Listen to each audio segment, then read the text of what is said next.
너희는 여호와를 만날 만한 때에 찾으라. 가까이 계실 때에 그를 부르라. 하나님은 영이시니 예배하는 자가 영과 진리로 예배할지니라.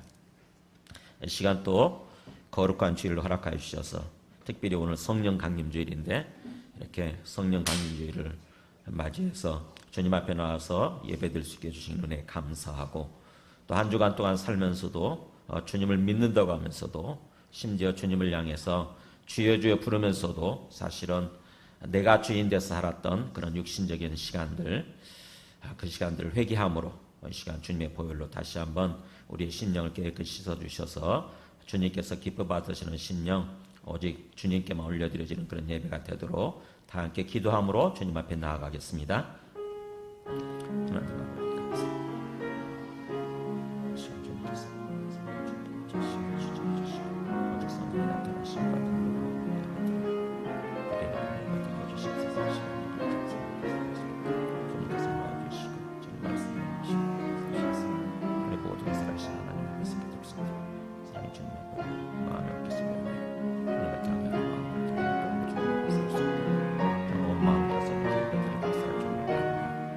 주님으로 말미암아 우리 심령이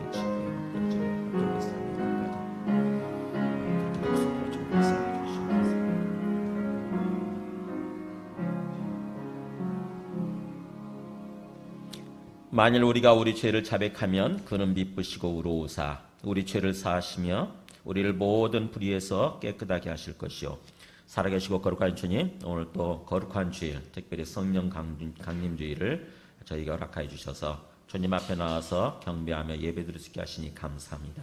이 시간 주님께서 우리의 각 사람 심령마다 임하여 주시고 또 친히 말씀하여 주시고 또 진리의 빛을 환히 비추어 주셔서 우리 모두가 살아계신 주님을 만나고 주님과 함께 교통하며 주님과 함께 동행하는 그런 심령, 그런 삶이 되도록 주님 역사하여 주시옵소서.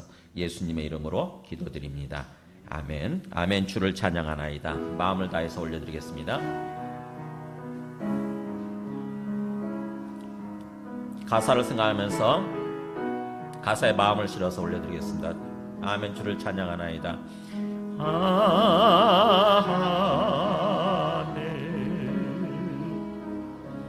주를 찬양하나이다. 아멘. 아멘.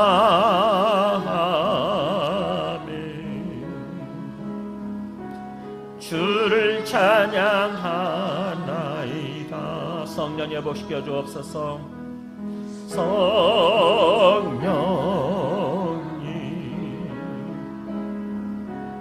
회복시켜 주옵소서. 아멘. 성령님 치유하여 주옵소서. 치유하여 주옵소서.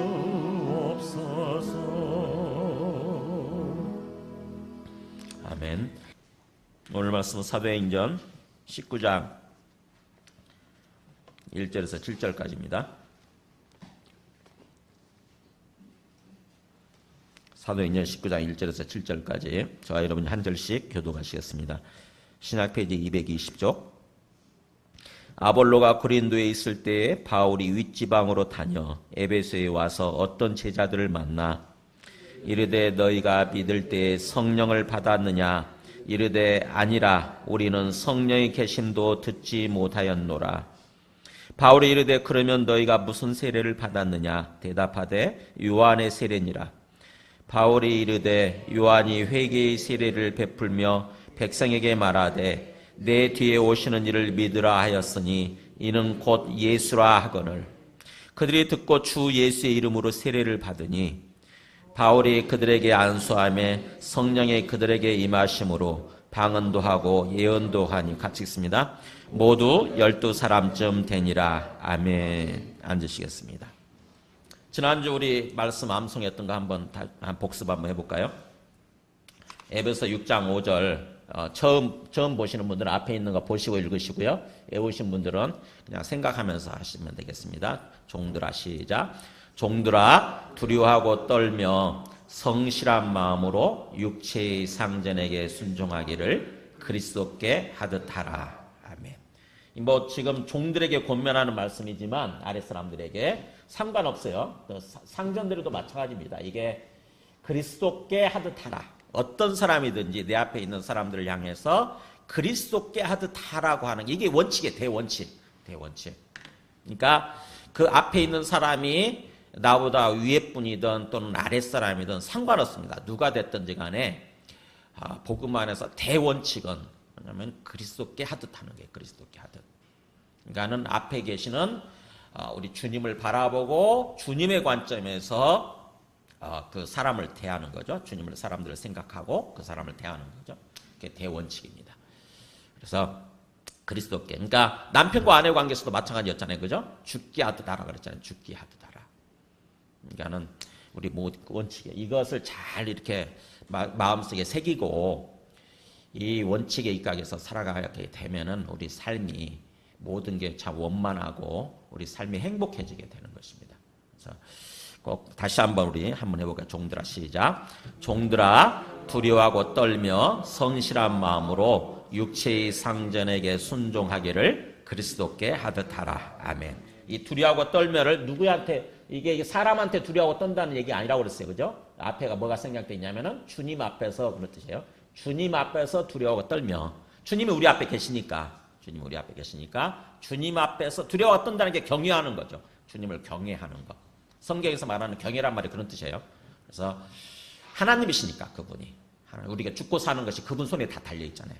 그러니까는 하나님이신 그분 앞에서 경외하는 마음으로 두려워하고 떨며 그래서 이제 그 관점에서 사람들에게 대할 때 그리스도께 하듯 하는 것 이렇게 지금 얘기를 하는 거죠. 자 오늘 말씀 오늘은 성령 강림주일입니다.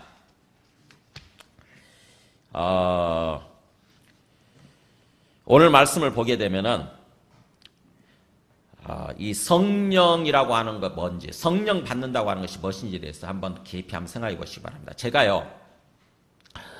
제가 처음 예수님을 믿을 때 그때가 대학 1학년 때였던 것 같아요. 처음 예수님을 믿을 때 예수님을 몰랐어요. 그냥 하나님을 알았어요. 하나님을 그래서 제가 믿기로 했어요.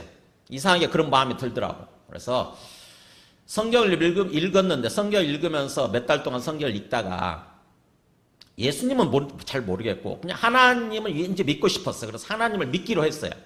근데 시간이 지나면서 예수님이란 분이 이렇게 부각이 되는데 예수님이 누군지를 모르겠어요.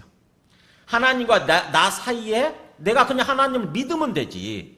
도대체 예수님은 누구신가 이런 생각이 들더라고요. 또 예수님이 왜 끼어들지? 도대체 예수님은 누구시길래 그냥 내가 하나님 믿으면 되는 거 아닌가? 근데 왜 또 예수님이 계시는가? 예수님 도대체 누구신가? 이게 참 풀리지 않더라고요. 그걸 누가 자세히 설명해 주는 것도 아니고 아마 설명해 줬겠지만 제가 이해를 못했겠죠. 마음속에 이렇게 들어오지 않았겠죠. 그렇듯이 우리가 뭔가 그 하나님을 믿는 데 있어서 굉장히 어떤 그 우리 중간에 굉장히 중요한 존재가 누구냐면은 예수님이 계시고 그 다음에 또 성령이 계십니다. 성령. 많은 사람들이 하나님을 믿는다고 그러는데 예수님에 대해서 잘 모르고요. 그 다음에 또 성령에 대해서 잘 모르는 경우가 참 많아요. 그냥 하나님 믿고 산다고 생각하는 거예요. 자기가. 하나님 난 믿고 있다. 봐라 교회 다니고 있지 않냐. 이렇게 교회 와서 예배도 드리고 있지 않냐. 나 하나님 믿고 있다. 이렇게 생각을 하게 되는 거죠. 근데 우리가 이 문제를 해결해야 예수님에 대해서 그리고 또 그 성령에 대해서 제대로 해결해야 진정으로 우리가 믿게 된다고 하는 것입니다. 오늘 말씀 한번 보세요. 오늘 말씀 보면은 19장 1절에 보세요. 1절에 보면은 아볼로가 고린도에 있을 때 그러니까 아볼로가 에베소에 있다가 고린도로 가지요. 거기 위에서 보면은 그 18장의 끝에 보면은 아볼로라는 사람이 있었어요. 아볼로라는 사람이 있었는데 그 아볼로라는 사람이, 그 24절에 보세요. 18장 24절에 보면은, 알렉산드리아에서 난 아볼로라는 유대인이 에베소에 이르니, 그잖아요. 그러니까 아볼로라는 사람이 에베소에 있었죠. 그래가지고 이 사람은 24절에 보면은, 언변이 좋고요. 말을 잘해요. 언변이 좋고, 시민형제 성경 말씀을 봐야 돼요. 성경 구절을. 우리가 말씀을 들을 때 성경 구절 하나하나 확인해야 됩니다, 여러분. 제 말만 들어서 제가 거짓말할 수도 있으니까. 그러니까 여러분이 성경 말씀을 통해서 하나하나 확인하고 진짜 그런가 하고 성경 말씀 확인하면 눈으로 확인하면서 들어야 돼요. 18장 24절 보세요. 그 알렉산드리아에서 태어난 아볼로라고 하는 사람이 유대인인데 에베소에 도착했다고 하는 거죠. 에베소에 이르렀는데 이 사람은 언변이 좋고 성경에 아주 능통한 사람이었어요. 그래가지고 그가 일찍이 주님의 도에 대해서 배워서 열심으로 예수에 관한 것을 자세히 말하면서 가르치는데 문제는 요한의 세례만 알따름이라 이렇게 돼 있죠. 그러니까 참 이게 모순이죠. 이 말이 무슨 말인가 25절에 일찍이 주의 도를 배워서 열심히 예수에 관한 것에 대해서 자세히 설명했다. 근데 요한의 세례만 알았다. 참 애매하죠? 그죠? 애매하잖아요. 근데 분명한 결론은 뭐냐면 어쨌든 이 아볼로라는 사람은 굉장히 일단 말을 잘하는 사람이고 또 성경을 잘 아는 사람이고 성경에 능통한 사람이에요. 성경 그때 당시는 신약이 쓰여지기 전이니까 구약이겠죠. 그죠? 구약의 말씀에 대해서 아주 잘 아는 사람, 지식적으로 아주 뛰어난 유대인이에요. 그래가지고 뭔가 요한의 세례에 대해서 막 자꾸 가르치는 그런 사람이라고 하는 거죠.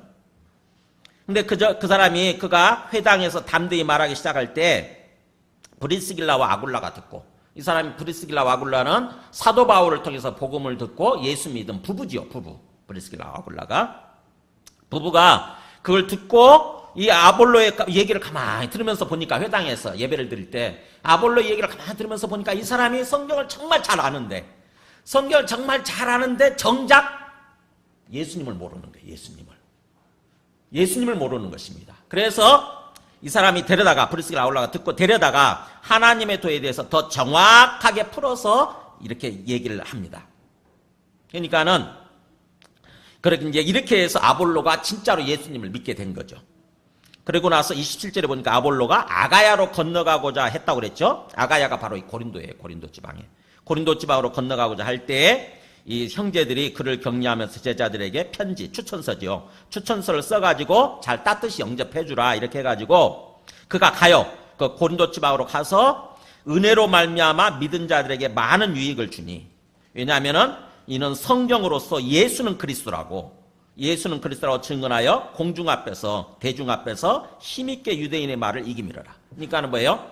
이제 아볼로가 브리스길라와 아굴라를 통해서 전적으로 예수님에 대해서 알게 되고 그래서 거기 고린도 지방으로 가서 이제부터는 자기가 성경에 그동안 잘 알았는데 정말 예수님에 대해서는 잘 몰랐던 거죠. 근데 이제 예수님을 제대로 알게 됨으로써 그야말로 펄펄 날게 된 거죠. 그죠? 그래서 고린도 지방에 가서 예수는 그리스도라고 예수님에 대해서 정확하게 복음을 전하기 시작합니다.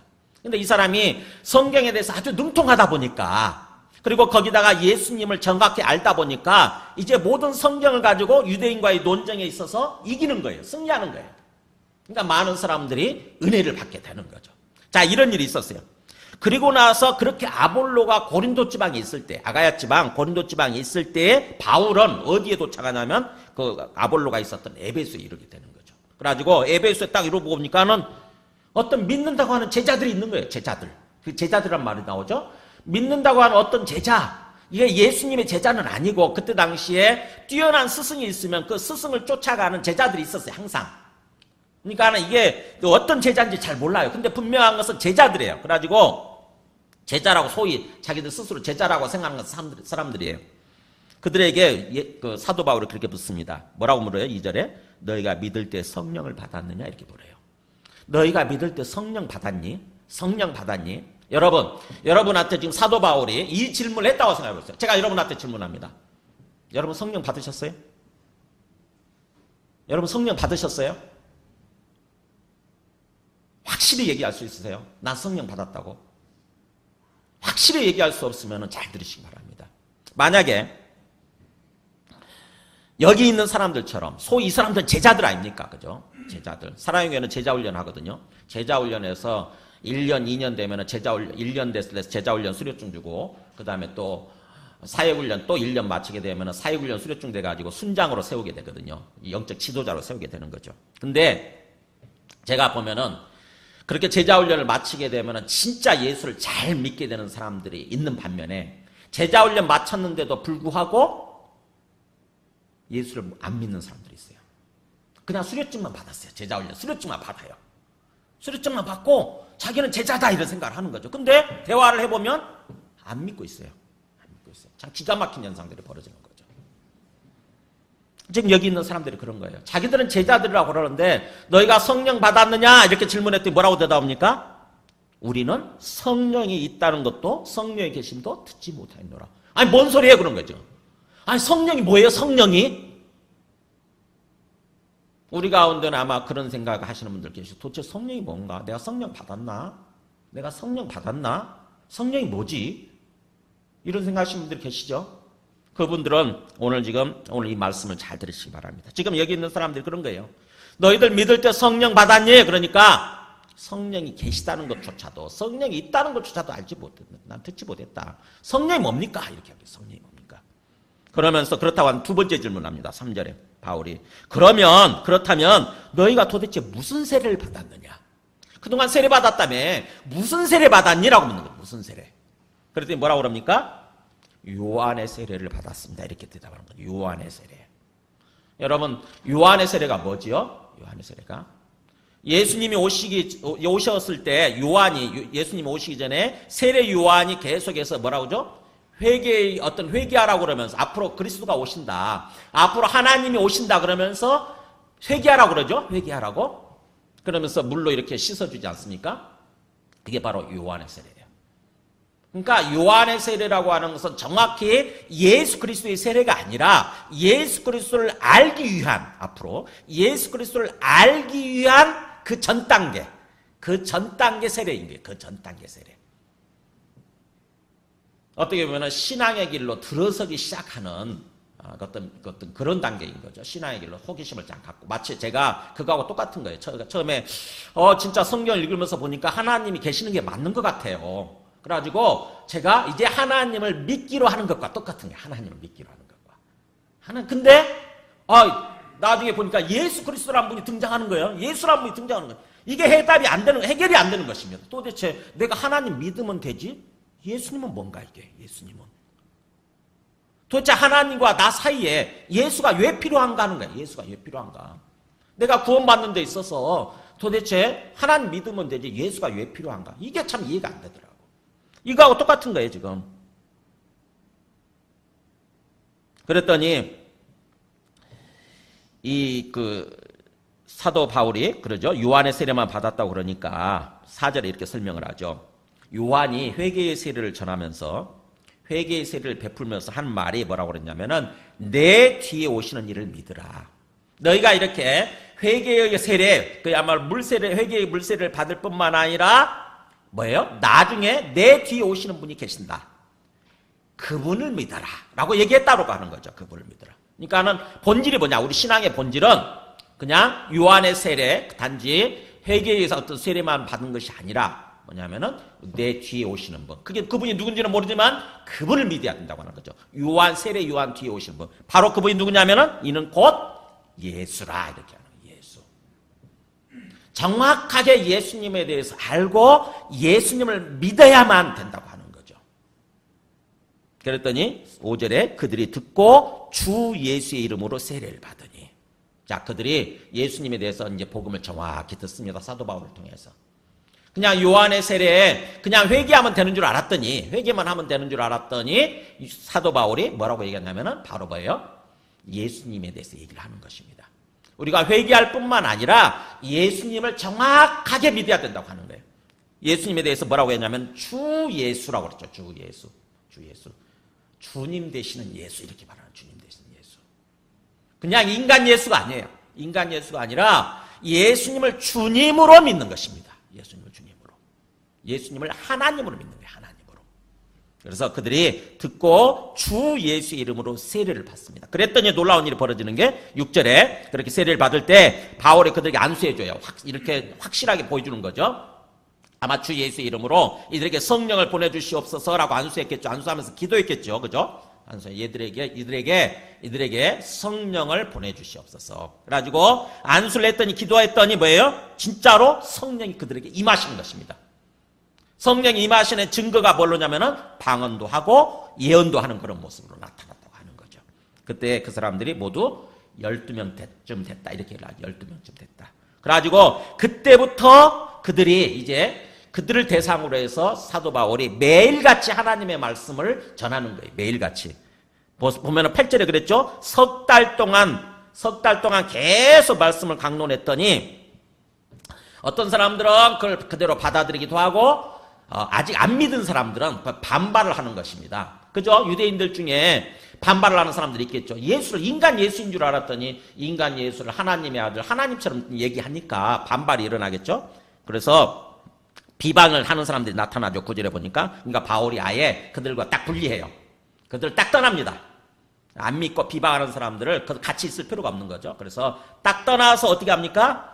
두란노 소원이라고 하는 우리 어떤 그 출판사가 아니라 그때 당시 유명한 그야말로 두란노 아마 거기서 책을 읽고 거기서 강의를 하고 하는 그런 어떤 그런 곳이었을 것 같아요. 그런 강의실 어떤 그런 거 학원 같은 거 어떤 보면은 그런 어떤 두란노 소원에서 무려 날마다 성경을 이제 말씀을 전하는 거예요. 얼마 동안 하느냐? 10절에 보니까 2년 동안. 그러니까 앞에서 3개월 했죠? 그 다음에 또 계속 이어서 2년 동안 했죠. 그러니까 2년 3개월 동안 매일같이 사도 바울은 이제 예수 믿기 시작한 성령을 받은 그 사람들을 향해서 계속 말씀을 풀어서 설명한 거예요. 그랬더니 어떤 일이 벌어지느냐 보세요. 나중에 이 사람들이 놀라운 일이 벌어집니다. 19절 보세요. 19절 보면 18절 보세요. 18절 보면은 믿은 사람들이 많이 와서 자복하여 행한 일을 알리며 또 마술 행하던 많은 사람이 그 책을 모아가지고 와서 모든 사람 앞에서 불사르니 그 책값을 계산한 즉 은 5만이나 되더라. 그러니까 마술을 믿던 사람들 있죠. 소위 우리 같으면은 점치고 굿하고 사주 보고 하는 그런 거예요. 그냥 우리가 오늘은 게임으로서의 어떤 게임으로서의 마술을 하지만 그때 당시는 마술이 그게 아니에요. 신을 불러오는 거거든요. 신. 귀신을 불러와서 그걸로 마술을 행하던 당시니까 그냥 오늘날 우리 식으로 점 보는 거하고 똑같아요. 점치는 거, 그 다음에 사주 보는 거, 굿하는 거 이거하고 똑같아요. 무당 불러가지고 그렇게 행하던 사람들이 보니까 진짜 하나님이 살아계시는 거죠. 이제 복음을 읽고 보니까 진짜 하나님이 살아계시다는 거 알겠고 또 예수님이 이 땅에 오신 하나님의 아들 그리스도라고 하는 것을 알겠는 거예요. 그래서 그동안 잘못 살아갔던 것들을 와서 회개합니다. 마술을 믿었던 것들, 귀신들을 믿었던 것들을 와서 회개하는데 어떻게 하냐면 자기들이 그 마술책 있잖아요. 그 마술책 가지고 사가지고 얼마나 그걸 연구하고 그렇게 했겠어요. 그죠? 그러니까는 마술책을 가지고 와서 다 불사르는데 무려 그 책값을 계산하니까 은 5만 드라크마예요. 은 5만 드라크마. 여러분 5만 드라크마 얼마인 줄 아세요? 오늘 하루 일당이 얼마죠? 5만 원 정도 잡을까요? 5만 원 더 되죠. 사실 하루 일당이. 5만 원만 잡아도 5만 드라크면 25억이에요. 25억. 만약 10만 원을 잡는다. 좀 높게 잡아서.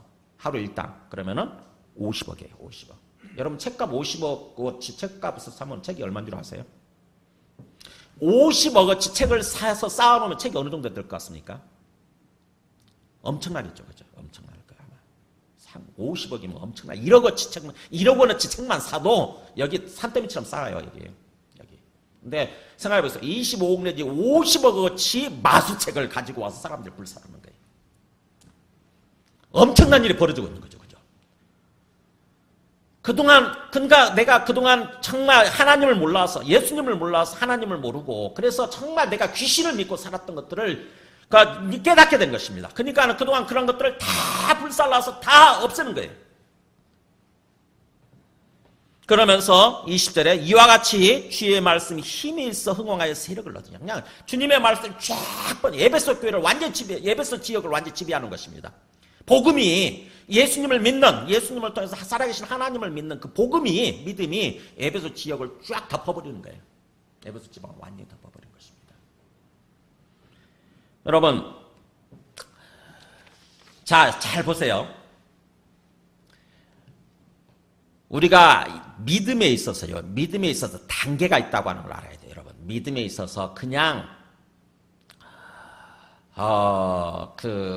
교회 다니면 예수님을 믿는 것이 아니고 단계가 있습니다. 믿음에도 단계가 있어요. 우리 한번 그 사도행전 10장으로 한번 가보실래요? 사도행전 10장에 보면은 앞에 조금 넘겨보면은 유명한 10장에 보면은 그 고넬료라고 하는 그 백부장이 나오죠. 로마 군대 100명을 건드리고 있는 백부장이에요. 우리로 얘기하면 이게 어느 정도 되나요? 뭐 중대장 정도 되나요? 그러니까는 고넬료라고 하는 이방인이죠. 이방인인데, 그러니까 아마 이탈리아 사람일 거예요. 로마 군대 백부장인데, 이 사람이요. 어떤 사람이라고 나오냐면 2절에 보면은 그가 경건하여 이렇게 나오죠. 그가 경건하여 온 지방과 더불어 하나님을 경외하며 백성을 많이 구제하고 하나님께 항상 기도하더니. 자, 보세요. 이방인인데 이 사람은 경건한 사람이라고 얘기를 하고 또 하나님을 경외한다고 얘기를 하고 하나님께 항상 기도하는 사람이라고 얘기를 하죠. 그러면서 구제 활동도 많이 하죠. 그죠? 다른 사람들한테. 그러니까 이 사람 뭐예요? 이방인인데 아마 유대인을 통해서 하나님에 대해서 들었을 거예요. 유대인에 대해서. 유대인을 통해서. 그러니까 진짜 하나님이 살아계시는 거 맞구나라고 하나님을 믿기 시작하는 사람이에요. 그 사람을 가리켜서 경건한 사람이다 이렇게 얘기를 합니다. 사도행전에서 1단계 경건한 사람이 중요해요. 여러분 이 경건한 사람은 모두 예수를 믿고 그런 사람이 아니고 그냥 막연하게 하나님을 믿고 경건하게 살아가는 사람들, 이걸 경건하다로 이렇게 표현해요. 자, 그렇게 되면은 여기 보세요. 그러면 이따 우리 가만히 생각하면은 고넬료라는 사람은 그냥 하나님 믿고 있는 사람이고 그러니까는 더 이상 필요가 없을 것 같잖아요. 그죠? 하나님 믿고 있잖아요. 뭡니까? 근데 하나님께서 이 사람을 부르십니다.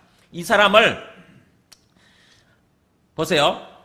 3절에 보면은 하루는 제90쯤 되어 환상 중에 밝히보면 하나님의 사자가 들어와 이르되 고넬료 하니. 그러니까는 고넬료 잘 믿고 있는 것 같은데 갑자기 하나님께서 환상을 통해서 천사를 통해서 부르시는 거예요.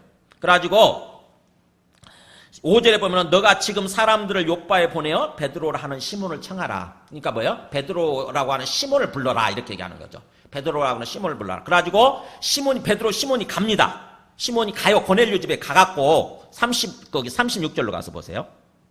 36절에 보면은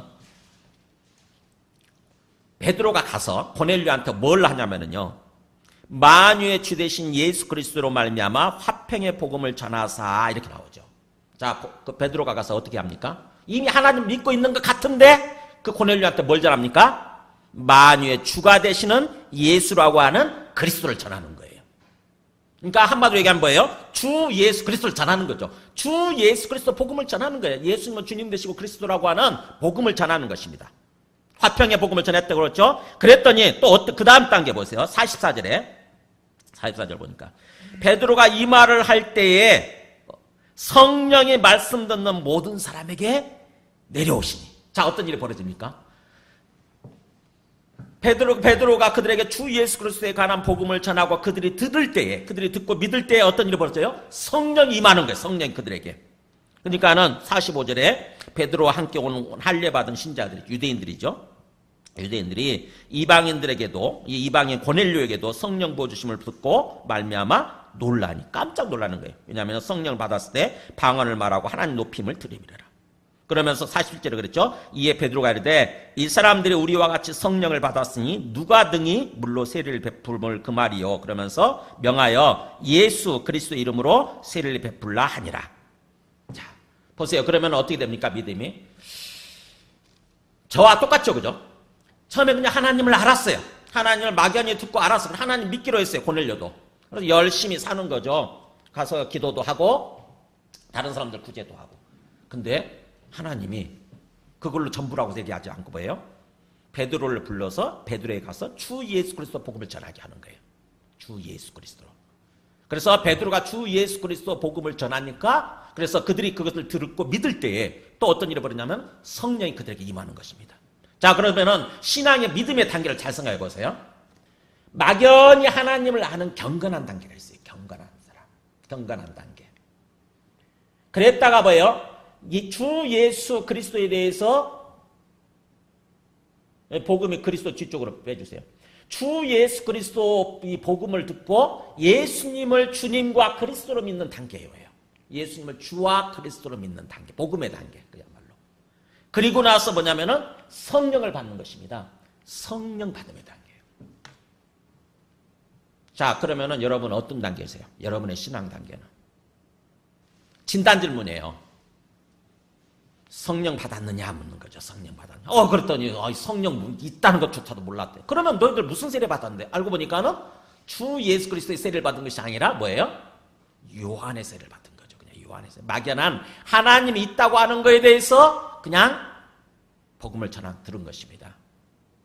그랬더니 사도 바울이 정확하게 바로 사실은 우리가 정확하게 회개하고 예수님을 주와 그리스도로 믿어야 된다. 이렇게 복음을 전하는 거고 그 다음에 그것을 믿을 때 성령을 받게 된다고 하는 거죠.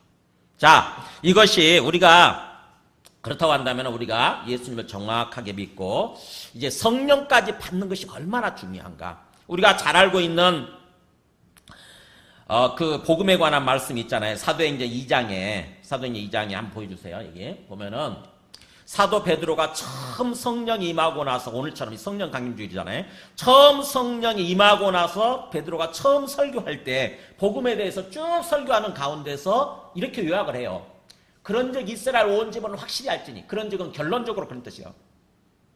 복음을 예수님이 어떤 분이신가 쭉 설명을 한 거죠. 예수님은 이 땅에 오셔서 십자가에서 죽으실 뿐만 아니라 부활하셨다.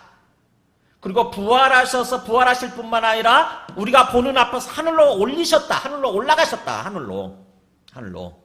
그래서 하늘에 지금도 하나님 우편에 살아계신다. 이렇게 복음을 전했어요. 앞에서. 예수님은 인간 예수가 아니라 단순한 인간 예수가 아니라 이 땅에 오신 하나님의 아들이시고 그 다음에 죽으시고 부활하신 다음에 지금 다시 하늘로 올라가셔서 복귀하신 거죠. 하늘로 올라가셔서 하나님 우편에 살아계시는 주님이시다. 이거예요. 주님이시다. 이렇게 복음을 전한 것입니다. 그리고 나서 결론적으로 이렇게 해요. 그러니까 확실히 알라 그 말이에요. 확실하게 알지니 너희가 십자가에 못 박은 이 예수, 그러니까 한때 십자가에서 못 박혀 죽으셨던 그 예수님, 십자가에서 못 박혀 죽으셨던 예수님, 그냥 거기까지는 그러려니 생각을 했어요. 인간 예수로 알았어요. 십자가 못 박혀 죽었으니까. 죽고 끝났으니까. 그렇게 그냥 인간 예수로 알았는데 놀라운 일이 벌어진 거죠. 하나님이 그를 다시 살리시는 거예요. 다시 살리심으로 말미암아 인간 예수가 아니라고 하는 게 밝혀진 거죠. 예수님은 누구시냐면 바로 여기 나오죠. 다시 살리심으로써 하나님이 주와 그리스도가 되게 하셨느니라. 바로 예수는 주님이 되시고 그리스도이시라고 하는 것을 보여주셨다고 하는 것입니다. 이게 복음이에요. 이게 복음. 여기까지가 복음이에요. 그러니까 아까 주 예수의 이름으로 세례를 받는 게 뭐냐면 바로 이거예요. 주 예수 그리스도입니다. 주 예수 그리스도. 그래서 예수가 주님 되시고 그리스도가 되신다. 이름하여 주 예수 그리스도가 되는 거예요. 주 예수 그리스도 합치면 주 예수 그리스도. 그러니까 성경에서 예수님에 대해서 주님이란 말을 쓰거나 그 다음에 그리스도란 말을 쓰게 되면 반드시 이 사도행전 2장 36절로 돌아와야 돼요. 그래서 이 말씀을 생각을 해야 됩니다. 예수님의 죽으심과 부활, 그 다음에 하늘로 올라가신 것까지 포함해서 얘기를 하는 거예요. 이것은 정확히 알아야 돼요. 우리가 정확히 생각하고. 이 땅에 오셔서 죽으실 뿐만 아니라 부활하신 예수님. 그래서 지금도 하나님 우편에 우리 앞에 살아계시는 주님, 그분이 그 예수님이고 그분은 주와 그리스도가 되시는 분이시구나. 이걸 이렇게 받아들이는 거예요. 이걸로. 그랬을 때에 그리고 나서 이제 베드로가 이렇게 얘기하는 거죠. 베드로가 이르되 너희가 회개하여 이제 죄를 회개하죠. 회개하는 단계가 있어야 되죠. 그죠? 죄를 회개하는 단계. 그러니까 내 죄를 모든 죄를 회개하는 것입니다. 우리가 어떤 행위로 지었던 죄들, 남의 거 훔친 거, 도둑질한 거, 그 다음에 간음한 거, 이런 모든 죄들 있잖아요. 살인한 거. 모든 죄들을 회개하고 근본적인 죄를 회개하는 것이에요. 사실은. 그 보이는 죄들만 회개할 뿐만 아니라 근본적인 죄. 내가 주님을 주님으로 믿지 않았던 거. 주님으로 믿지 않고 내가 주인 돼서 살았던 근본적인 죄를 회개해야 돼요. 근본적인 죄. 하나님을 진정으로 주님으로 믿지 않고 내가 주인 돼서 살았던 죄를 회개하고 그 다음에 어떻게 됩니까? 이제 예수 그리스도 이름으로 세례를 받는 것입니다. 예수는 그리스도라고 하는 이름으로 세례를 받는 거예요. 예수는 그리스도란 말이 여기죠. 예수는 주와 그리스도가 되시다고 그랬잖아요. 그러니까 예수라고 하는 그리스도 이름으로 예수가 그리스도가 되신다. 또는 우리 성경에서는 뭐라고 그랬죠? 거기 사도행전 2장 38절은 예수 그리스도 이름인데 아까 우리 그 본문에서는 19장 5절이죠. 주 예수의 이름으로 그랬죠. 그러니까 한마디로 얘기하면 주 예수 그리스도예요. 주 예수 그리스도인데 그걸 왔다 갔다 하는 것입니다. 때로는 주 예수만 쓰기도 하고 또는 예수 그리스도란 말만 쓰기도 하고 합쳐서 쓰기도 해요. 주 예수 그리스도 이름으로. 합쳐서 쓰는 게 정확하겠죠. 온전하겠죠. 그래서 예수는 그리스도가 되시고 예수는 주님 되신다라고 하는 그 이름으로 세례를 받는단 말은 받아들이는 거예요. 예수가 그리스도이시다. 예수는 주님이시다. 이렇게 마음에 받아들이는 거, 우리 마음에 받아들이는 거. 그게 바로 우리 마음이 씻어지는 거예요. 세례란 말은 씻는다는 뜻이잖아요. 죄를 씻는 거예요. 세례란 말은. 그러니까는 일종의 우리가 세례 줄 때 물로 이렇게 물속에 집어 넣어버리거나 아니면 물을 이렇게 뿌리게 되는데 물속에 집어넣으면 침례라고 그러죠. 그다음에 물을 뿌리게 되면 세례 그래요. 뭐냐면은 중요한 다 마찬가지예요. 우리 죄를 씻는 거예요. 죄를 씻는 거예요. 상징적으로 나타내는 거죠. 상징적으로. 그러니까는 내가 하나님을 인정하지 않고 하나님을 거부하고 살았던 것이 바로 더러운 것을 행했던 어떤 영적으로 더러운 모습이었다고 하는 것을 인정을 하고 예수님을 그리스도로 예수님을 주님으로 받아들이면서 이렇게 물로 이렇게 들어가거나 물을 씻는 것은 바로 어떤 우리 마음을 씻는 것을 의미합니다. 우리 마음의 모든 죄들을 다 씻어내는 것을 의미하는 거예요. 그랬을 때에 뭐예요? 그렇게 해서 죄 사함을 받아 죄가 그동안 모든 죄들 다 깨끗해지게 되는 거죠. 모든 죄가 청산이 되는 것입니다. 그리고 나서 어떤 일이 벌어지냐면은 그리하면 성령의 선물을 받으리니 나오죠. 그리하면 성령의 선물을 받으리니. 자, 그러니까 우리 죄가 다 용서되어지고 다 깨끗해졌다고 하는 표시로서 하나님께서 뭘 주시느냐? 최종적으로 성령을 주시는 거예요. 성령을. 그러니까 내가 진정으로 예수님을 제대로 알고 주님으로서 그리스도로서 믿게 되면 우리 영혼이 죄를 지은 거 있잖아요. 우리 마음속에 죄를 지었던 모든 것들이 다 깨끗해지고 용서받았다라고 하는 그런 의미로서 그런 어떤 상징적인 표시로서 하나님께서 우리에게 성령을 보내주신다고 하는 것입니다. 그러니까 성령을 받는 것이 바로 뭐예요? 복음의 완성이에요. 완성. 복음의 완성. 복음의 완성. 우리 믿음의 완성인 거죠. 그렇기 때문에 성령 받는 것이 그토록 중요한 거예요. 많은 사람들이 예수 믿는다고 하면서도 그 성령 받은 거에 대해서 별로 신경 안 쓰고 내가 성령 받았는지 안 받았는지 별로 신경 안 쓰고 그냥 왔다 갔다 하게 되는 거예요. 그러면 우리가 성령 안 받을 수도 있지 않습니까? 성령을 안 받고 나서 안 받은 상태에서 신앙생활을 하게 되면 의미가 없습니다. 의미가 없는 거예요. 성령 받은 것이 너무너무 중요해요. 도대체 성령이 누구길래 그런가? 성령은 마태복음 28장에 보면은 우리가 잘 알죠. 너희는 가서 모든 민족을 제자로 삼아 아버지와 아들과 성령의 이름으로 세례를 베풀고 이렇게 나오잖아요. 보세요. 아버지, 아들, 성령. 하나님 아버지, 그 다음에 아들 예수 그리스도, 그 다음에 성령. 그러면 성령은 지금 누구와 동격이에요? 네, 하나님 아버지와 동격이고 그 다음에 하나님의 아들 예수님과 동격이에요. 동격. 우리가 성령을 자칫하게 되면 안 보이니까 마치 무슨 물질로 생각하기 쉬워요. 물질이 아니고 하나님의 영, 하나님이에요. 하나님. 여러분 우리 인간에게 영이 있는 거 아세요? 우리 인간에게 영이 있습니다. 성경에 보면은 전도서에 나와요. 전도서에 보면은 잠깐 보여주실래요? 전도서 보면은 보세요. 우리가 죽게 되면 인생들의 혼은 위로 올라가고 이렇게 나오고 또 흙은 여전히 땅으로 돌아가고 흙은 우리 몸뚱아리예요. 흙으로 만들어진 우리 몸뚱아리 육체는 흙으로 다시 돌아가고 그 다음에 영은 그것을 주신 하나님께로 돌아가기 전에 이렇게 나오죠. 이게 죽음이거든요. 그러니까 육체적인 여기서 죽음이라고 하는 것은 뭐예요? 우리 육체는 흙으로 만들어서 흙으로 다시 분해되고 돌아가는 거고 나중에 시간 지난 뒤에 보면 시체 하나도 없잖아요. 그죠? 흔적도 없잖아요. 다 그냥 흙으로 돌아갈 거거든요. 흙이에요.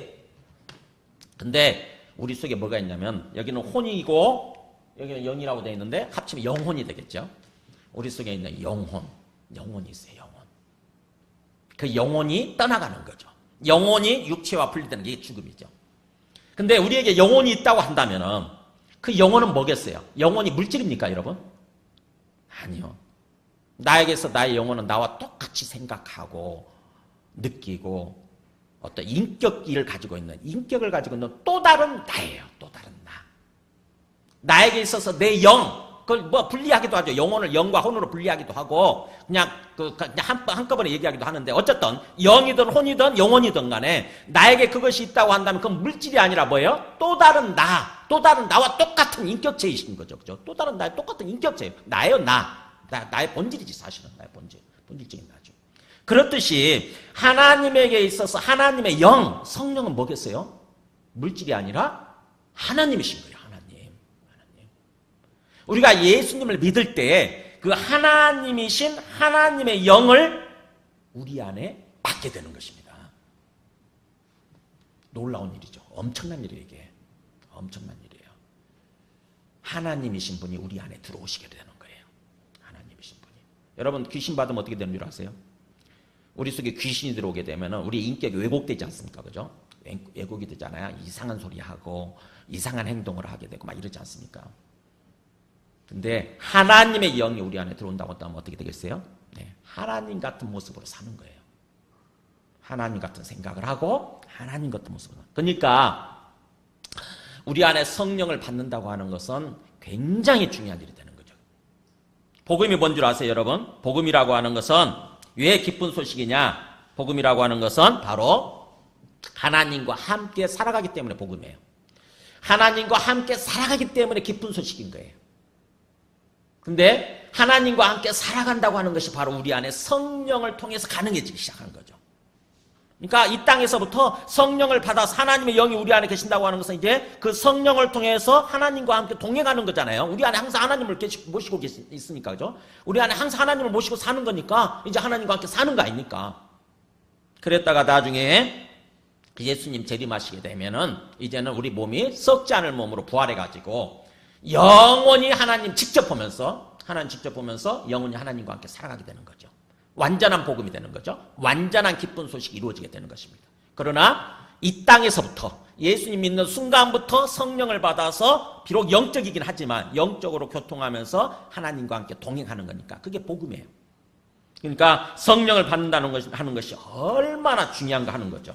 그래서 과연 나는 성령을 받은 사람인가를 체크를 해봐야 돼요. 과연 나는 성령을 받은 사람인가? 고린도전서 12장 3절 보여줘 보세요. 고린도전서 12장 3절에 여러분 이 말씀 가지고 한번 내가 성령을 받았는지 한번 체크해 보세요. 보세요. 내가 너희에게 알리노니, 강조를 하죠. 이게 이런 말이 강조하는 말이에요. 이게 입체적인 언어인데 내가 너희에게 분명히 말한다 이런 뜻이에요. 하나님의 영으로 말하는 자, 즉 성령으로 말하는 자는 누구든지 예수를 저주할 자를 하지 아니하고 예수님을 향해서 욕하지 않는다고 하는 것입니다. 예수님을 향해서 비난하고 욕하지 않는 거예요. 근데 예수님 비난하는 사람들 많죠? 그죠? 안 믿는 사람들은 예수님을 막 비난하고 예수 믿는 사람들도 비난하고 그러는데 진짜 내 안에 성령이 있다고 한다면 예수님을 향해서 그렇게 비난하지 않는다고 하는 것입니다. 뿐만 아니라 성령으로 아니하고는 누구든지 예수를 주시라 할 수 없느니라. 즉 다시 말하면 성령이 있으면 뭐예요? 예수님을 향해서 뭐라고 불러요? 주님이라고 부른다고 하는 주님이라고. 정확하게 그냥 입으로만 주님 주님 하는 게 아니라 정확하게 내 마음에서 우러나와서 예수님이 나의 주님이시라고 고백한다고 하는 거예요. 아까 얘기한 것처럼 십자가에 못 박은 예수를 주와 그리스도가 되게 하셨네요 그랬잖아요. 예수님은 주님 되시고 그리스도가 되시다고 그랬잖아요. 그러니까 예수님을 향해서 내 안에 성령이 있으면, 내가 성령을 받은 사람이라고 한다면 예수님을 향해서 정확하게 주님으로서 그 다음에 그리스도로서 고백한다고 하는 거예요. 자, 그러면 어떠세요? 여러분은 성령을 받은 사람이세요? 이걸 가지고 이제 대답할 수 있죠. 어떠세요? 성령 받으셨어요? 네. 확신이 없으면 큰일 나는데. 만약에 확신이 없으면 다시 한번 생각을 해야 돼. 내가 예수님을 향해서 정확하게 주님으로서 그리스도로서 믿고 고백할 수 있어야 돼요. 그래야 성령을 하나님께서 우리에게 보내주시게 된다고 하는 것입니다. 그러니까 예수님을 믿는다고 하면서도 그냥 또 하나님을 믿는다고 그러면서 막연하게 믿으면 안 되고 아까처럼 그 고넬료처럼 또 저의 처음 단계처럼 막연하게 믿으면 안 되고 정확하게 예수님에 대해서 듣고 예수님을 주님으로서 그리스도로서 믿고 내 마음에서 우러나와서 고백을 할 수 있어야 돼요. 예수님이 그리스도이십니다. 나의 구원자이십니다. 그리고 예수님이 나의 주님이십니다. 아까 우리 찬송했잖아요. 예수는 그리스도, 예수는 주. 이게 주 예수 그리스도를 이렇게 찬송하는 거예요. 주 예수 그리스도를. 예수님은 그리스도이시다. 나의 구원자시다. 예수님은 주님이시다. 나의 주님이시다. 이렇게 고백을 해야 돼요. 그래야 정확하게 성령이 우리 안에 보내주시게 되고 그 성령을 통해서 이제 성령을 통해서 하나님과 함께 교통하는 삶을 사는 거예요. 주님을 바라보면서 복음의 삶을 살게 되는 것입니다. 그래서 이제 성령을 받고 또 성령을 받는 방법도 그렇고 그 다음에 성령을 이제 성령과 함께 성령을 통해서 하나님과 주님과 함께 동행하는 그런 삶을 사는 것도 마찬가지예요. 마지막 말씀 히브리서 12장 2절 보여줘 보세요. 히브리서 12장 2절 같이 읽습니다. 시작. 믿음의 주요 또 온전하게 하시는 이인 예수를 바라보자. 네. 우리가 예수님을 믿고 또 성령 받아서 신앙생활을 한다고 하는 것은 뭐냐? 앞에 있는 예수님을 바라보는 거예요. 앞에 있는 예수님 멀리 계시잖아요. 하늘에 오르셔서 하나님 우편에 계신다고 그랬는데 그 하나님 우편 어디냐? 바로 우리 앞에. 멀리 계시지 않고 이 보이는 세상 우리가 살고 있지만 보이는 세상 바로 건너편에 보이지 않는 세상이 있거든요. 보이는 세상과 보이지 않는 세상은 영적인 칸막이가 이렇게 쳐져 있어요. 영적인 칸막이가. 근데 하나님이 그 칸막이를 열어주시면 하늘문이죠. 소위 하늘문을 열어주시게 되면 보이지 않는 영적 세상이 보이는데 그 영적 세상에 그곳에 주님이 계신 거예요. 그 예수를 믿음의 눈으로 항상 바라보는 것입니다. 항상 바라보는 게 이렇게 고개를 들어서 주님을 바라보는 거예요. 그 주님을 향해서 그래서 항상 그런 고백을 하면서 사는 거예요. 그 예수님은 누구냐? 믿음의 주님이세요. 우리 믿음의 주님. 그리고 그분이 온전하게 하시는 분이세요. 우리를 온전하게 해주시는 분. 우리의 심령을 온전하게 해주시고 우리의 삶을 온전하게 해주시는 분이세요. 그 예수님을 바라볼 때 항상 예수님을 바라보면서 고백하는 거죠. 예수님이 이 땅에 오셨다 가신 예수님이 지금도 내 앞에 살아계시고 나의 주님이십니다 라고 고백을 하는 거예요. 지금 내 앞에 살아계시고 나의 주님이십니다. 그렇다고 한다면 모든 내 생각을 다 내려놓는 거예요. 예수님이 나의 주님이시면 내가 주인 되려고 했던 거 있잖아요. 내 욕망, 내 자아, 내 어떤 그런 고집 이런 것들을 고집했던 거 다 내려놓는 것입니다. 철저하게 나를 비우는 거예요. 나를 비우고 오직 내 앞에 계시는 주님만이 주님이시라고 고백하는 거예요. 그럴 때 진정으로 주님께서 우리 삶을 인도해 가시기 시작하는 것입니다. 여러분 오늘 말씀을 마무리하기 전에 우리 제가 성령 강림주일이면 항상 이렇게 들려드리는 노래가 있는데 우리 하덕규 옛날 그 목사 아시아 가수였죠. 가수 하덕규 시인과 촌장에 나오라고 하는 그 가수였는데 이분 지금 목사님 되셨어요. 이분이 그 어떤 만든 노래가 뭐냐면은 가시나무라고 하는 노래가 있어요. 가시나무. 이게 자기 어떤 신앙 고백이에요. 믿음 고백인데 한번 먼저 가사를 한번 보여줘 보실래요? 네, 내 속엔 내가 너무나도 많아서 당신의 쉴 곳 없네. 당신이 누구냐면은 우리 안에 들어오신 하나님이시고 하나님의 영, 성령, 주님을 의미하는 거죠. 그런데 내 속에는 헛된 바람들로 헛된 어떤 그런 것들로 가득 차가지고 당신의 편할 곳 없네. 내 속엔 내가 어쩔 수 없는 어둠이 가득하고 그래서 당신의 쉴 자리를 뺏고 내 속엔 내가 이길 수 없는 슬픔이 있어서 무성한 가시나무 숲 같네. 마치 내 마음속을 들여다보니까 그냥 무성한 가시나무 숲 같은 거예요. 그 다음에요.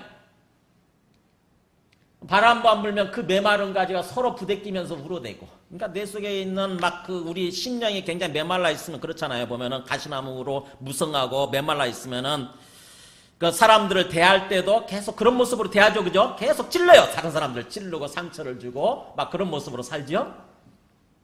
그래서 쉴 곳을 찾아 지쳐 날아온 어린 새들도 다른 사람들 말하는 거, 다른 사람들 영혼들을 말하는 거예요. 그들이 결국 내 가시에 찔려서 또 날아가고 쉬고 싶어서 내한테 왔는데 쉬고 싶어서 나와 대화하고 내한테 왔는데 내 안에 내가 가득하니까 가시나무같이 그래가지고 가득하니까는 그 사람들을 계속 또 찌르고 이렇게 상처를 주고 이렇게 된다고 하는 거죠. 그래서 바람만 불면 외롭고 또 괴로워서 슬픈 노래를 부르는 날이 많았는데 내 속엔 내가 너무도 많아 당신의 쉴 곳 없네. 한번 노래 한번 들어볼까요?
우리 속에 주님 믿는다고 그러면서도 주님을 진짜로 주님으로 믿지 않고 주님을 바라보지 않고 내 생각이 많으면, 내 자아가 강하면, 또 내 세상적인 욕망들로 내 속에 가득하게 되면 아무리 성령이 계셔도 그 성령의 인도를 받지 못하게 되는 거죠. 그리고 우리 마음에 쉼이 없어요. 우리 마음에 쉼이 없고 또 우리 몸도 건강해지지 않아요. 그러니까 우리 마음에 이상이 생기면, 병들면 우리 몸에 이상이 생기고, 그러면 또 우리 삶에 이상이 생겨요. 관계도 다 깨지고 우리 하는 일도 다 망가지고 무너지고 이렇게 되는 거죠. 우리가 예수님을 믿고 하나님의 영인 성령을 받아서 온전히 성령을 따라서 행하는 삶을 살아가야 돼요. 그러려면 내 속에 나를 내려놓는 것입니다. 나를 비우는 거예요. 나를 내놓고 온전히 주님을 바라보는 거예요. 우리 앞에 계시는 주님. 주님을 바라보고 내 안에 계시는 성령을 통해서 주님과 대화하고 주님과 교통하는 삶을 살아가는 거예요. 이게 믿음이에요. 이게 믿음의 방식이에요.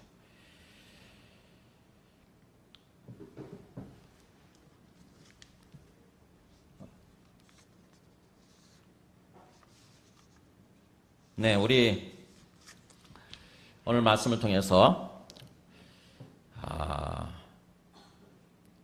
다시 한번 성령을 받는 게 얼마나 중요한가, 그리고 또 성령을 받을 뿐만 아니라 성령을 따르는 삶이 얼마나 중요한가, 그러려면 어떻게 해야 되는가. 이게 참 우리 인생 내 마음대로 되는 거 아니다라는 거 아시죠? 그죠? 우리가 계획 세운다고 그래서 우리 마음대로 인생이 되지 않는다고 하는 건 이제 좀 알지 않습니까? 그럼 뭐예요? 주님이 온전히 주님 되시도록 정말 나를 내려놓는 거예요. 나를 내려놓고 겸손히 주님 앞에 경유하는 자세로, 그렇게 또 간절히 소망하는 자세로 살아가는 거죠. 우리 함께 찬송하고 기도하겠습니다. 찬송가 191장.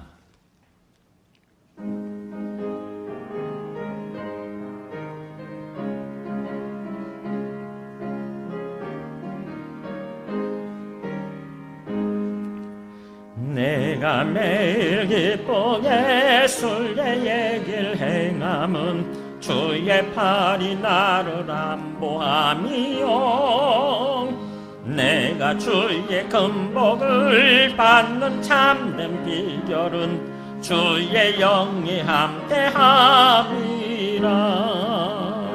성령이 계시네, 할렐루야 함께 하시네. 좁은 길을 걸으며 밤낮 기뻐하는 것 주의 영이 함께 함이라. 오늘 들은 말씀을 생각하면서 기도하겠습니다. 자, 우리가 하나님을 전혀 몰랐는데 주님의 복음을 듣게 하셔서 주 예수 그리스도를 알게 하시고, 그래서 주 예수 그리스도를 믿는 것을 통해서 또 살아계신 하나님을 믿게 하시고, 그래서 또 성령을 보내주셔서 성령을 통해서 주님과 함께 교통하며 또 살아계신 하나님과 함께 동행하는 그런 삶을 살게 해주신 것 감사합니다. 우리 모두가 오늘 말씀을 기억하고 항상 살아계신 주님 앞에 껴있는 모습으로 항상 주님 바라보고, 또 우리에게 보내주신 성령을 통해서 항상 주님과 교제하고 교통하면서 주님과 함께 동행하는 그런 삶이 되어지게 하여 주시옵소서. 더 이상 내가 주인 되지 않냐고, 나의 생각, 나의 고집, 나의 욕망, 나의 모든 자아, 이걸 다 내려놓고 온전히 오직 주님을 주님으로 믿고 주님 앞에서 걸어가게 하여 주시옵소서. 함께 기도하시겠습니다. 하나님 아버지 감사합니다. 우리 모든 사람들의 전종 우리를 구원하시기 위해서, 우리를 복된 삶으로 인도해 주시기 위해서 참 예수 그리스도를 보내주시고, 또한 복음을 듣게 하시고, 그래서 또 성령을 보내주셔서 성령을 통해서 주님과 교제하고 교통하면서 하나님과 동행하는 삶을 살게 하셨사옵니다. 우리 모든 사람들이 진정으로 주님을 알고 진정으로 주님을 믿고, 그래서 성령을 통해서 주님과 함께 동행하는 그런 삶이 되게 하여 주시옵소서. 모든 사람들이 진정으로 구원받은 그런 심령이 되어서 구원받은 삶을 살아가게 될 수 있도록, 주님 안에 참으로 복되고 행복한 그런 삶을 살아가게 되도록 인도하여 주시옵소서. 2절부터 하시면서 봉헌하는 시간 갖겠습니다. 전에 죄에 빠져서 평안함이 없을 때 예수 십자가의 공로 힘입어 그 발 아래 엎드려 참된 평화 얻으면 주의 영이 함께함이라. 성령이 계시네 할렐루야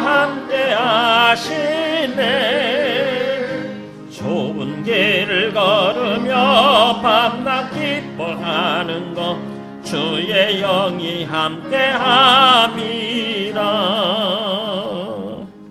지금 이 땅에 오셔서 우리 죄를 위해서 죽으시고 또 죽으실 뿐만 아니라 부활하셔서 이 땅에 오신 하나님의 아들 주와 그리스도가 되신 것을 보여주신 예수 그리스도의 은혜와 하나님 아버지의 크신 사랑과 성령님의 내주 감화 감동 충만하시는 종이 진정으로 오늘 말씀을 따라서 예수님을 이 땅에 오신 주와 그리스도로 믿고 그래서 성령을 받아서 더 이상 육신을 따라 사는 것이 아니라 온전히 성령의 인도하심을 따라서 주님과 교제하고 교통하며 주님과 함께 동행하는 삶을 살기로 다짐하는 모든 신령과 그 가정과 하시는 모든 일들에 지금부터 영원토록 충만하시기를 간절히 간구하옵나이다.